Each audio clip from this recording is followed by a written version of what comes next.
Board succession, also known as board refreshment, has been a hot topic in recent years. Board tenure, board diversity, investor expectations, all hot topics. How do you go about bringing in new blood? Today on Zippy Point.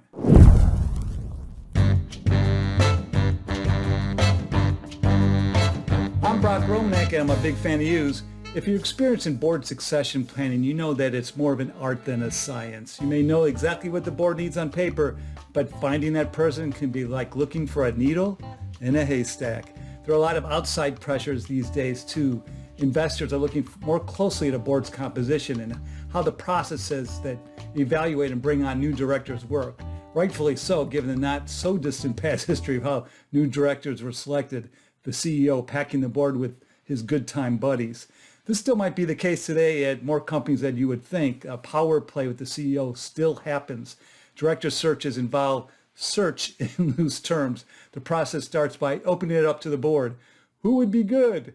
It's definitely a more transparent process than it was, but it's still stuck in the past to an extent at many companies. If private equity is involved as a big owner in the company, the board may be run the way venture capitalists run the boards that they fund. The board is very active in managing the company. So all of this can be a bit of a minefield. Here are 9 things you should know about board refreshment. 1, expanding rather than replacing. 2, start with a board matrix. 3, always looking for new directors. 4, move fast to find rare skills attributes combo. 5, maintain a list of referred candidates. 6, consider the board's culture. 7, be aware of jumpers. 8, CEO experience and financial expertise still desired. 9, board tenure, diversity, and investor desires matter. 1, expanding rather than replacing. So on a regular basis, boards need to take a hard look at whether refreshment is necessary. Where do we need to go in 3 to 5 years? What's around the corner for our company, for our industry? And if it's needed, how do you go about doing it? Does it involve people moving off, for example, rather than expanding the board? The culture of the board will help dictate whether replacement is realistic. If it's too much to ask for this particular group of directors to not ask some of their peers back, do we expand as our solution instead? Ideally, your board can make it so that not being re-upped is not a badge of shame, just an acknowledgement that the board needs a new type of expertise and your time is up. I've got a separate vid guide about age and term limits for the board. Term limits don't necessarily work because you can get stuck with someone who doesn't fit anymore. Maybe they lost their job or they're just no longer a player in their industry.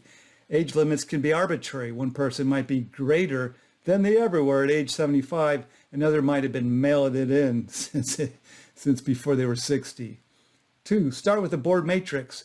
When you're doing board succession planning, hopefully you're starting with a board matrix, a chart that outlines the knowledge, skill sets, experiences, tenure and ages, demographics, gender, and the ethnicities of the existing board.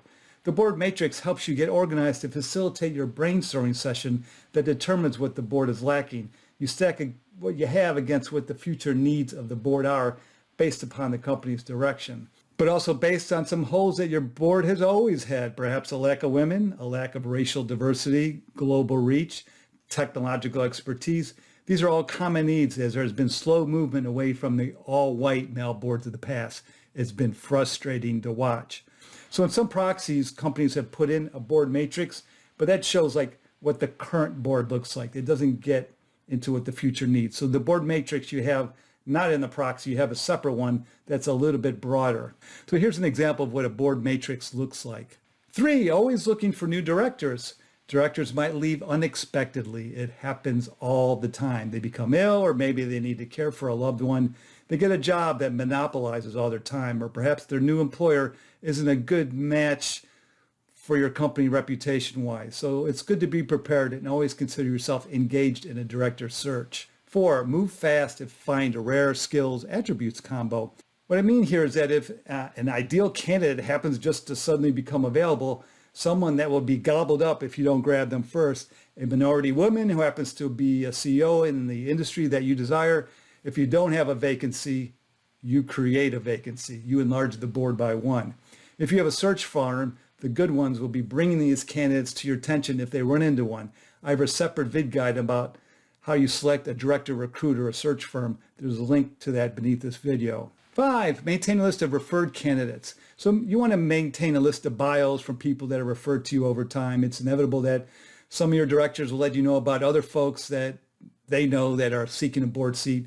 These could be directors that they've worked with in the past that they admire. They simply might be their friends. These could be good leads because board collegiality counts, personality fit matters. So if a director you like recommends someone, that could turn into gold. 6, consider the board's culture. So you really have to pay attention to those soft skills, the collegiality, the culture of the board. This typically is not listed in your board matrix, but it should be. You can only have so many alphas in the boardroom. If there's too much ego, it can be really messy. You need the quiet leaders too. I highly recommend this book by Susan Cain that came out in 2013, Quiet, the Power of Introverts in a World That Can't Stop Talking. Sometimes the culture of the board changes. That can make it challenging to maintain collegiality when you're in that transition state. A new breed of directors might not be a bad thing. Often new blood is exactly what the company needs. But to accomplish this shift, you'll have to work on the old timers that remain on the board. They are likely to gravitate to people who sound like them. You need to help change their mindset to consider candidates that differ from them. This might require some real tact behind the scenes, working with your CEO or the board chair to leverage their allies on the board. 7, be aware of jumpers. One thing to be wary of are candidates who have served on other boards that left before the end of their term repeatedly. Ask them why they left early. It's a pain to onboard a new director. You want to avoid unnecessary turnover if you can.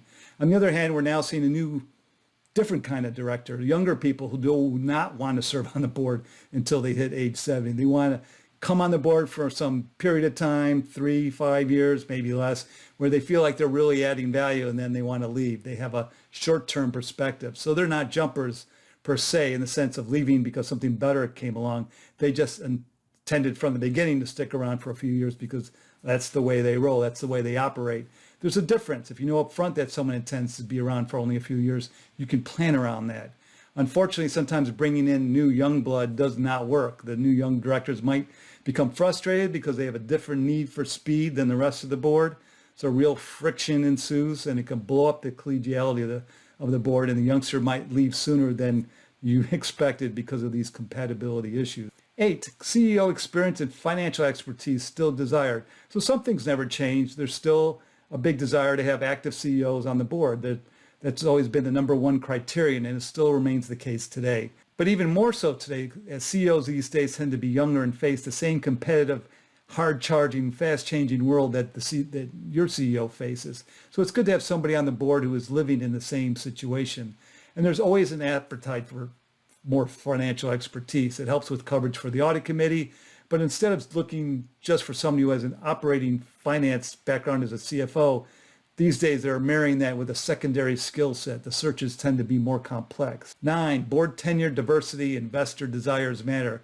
These are all such big topics, and I have separate vid guides on each of them, links to which are beneath this video.